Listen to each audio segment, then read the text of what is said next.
Chapter 1. Not in the Plan.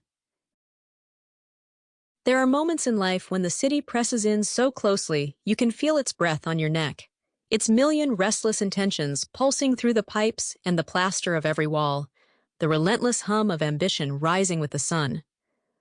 On this particular Thursday morning, Ella Morgan felt New York's pulse in the staccato rhythm of her own heart, thumping in time with the city's ever-ticking clock.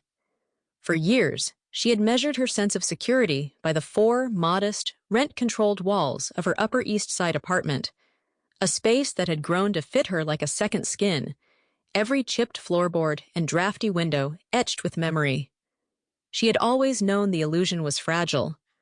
She just hadn't expected it to shatter before she'd even finished her coffee.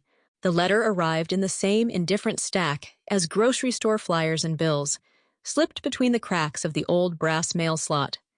She noticed the unfamiliar return address, some faceless management company, the latest in a revolving door of landlords, and felt a prickle of unease.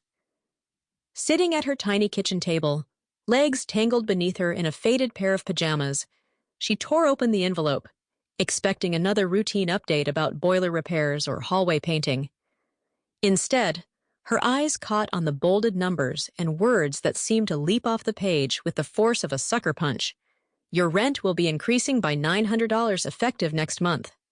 Ella let the page fall to the Formica tabletop. The apartment suddenly seemed smaller, as if the walls themselves had closed in. The familiar scent of dark roast brewing on the stove no longer offered comfort. Instead, her mind swirled with calculations, silent panic creeping into her bloodstream.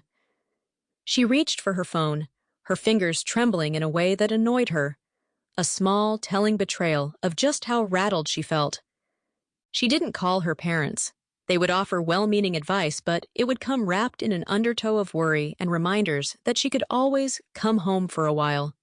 Home was a distant, leafy suburb she'd run from the first chance she got, a place she associated with silence and expectation.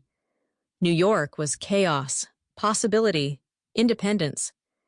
The idea of giving that up, of letting this city slip through her fingers, was unthinkable, so she called her friends, the people who formed her true family here.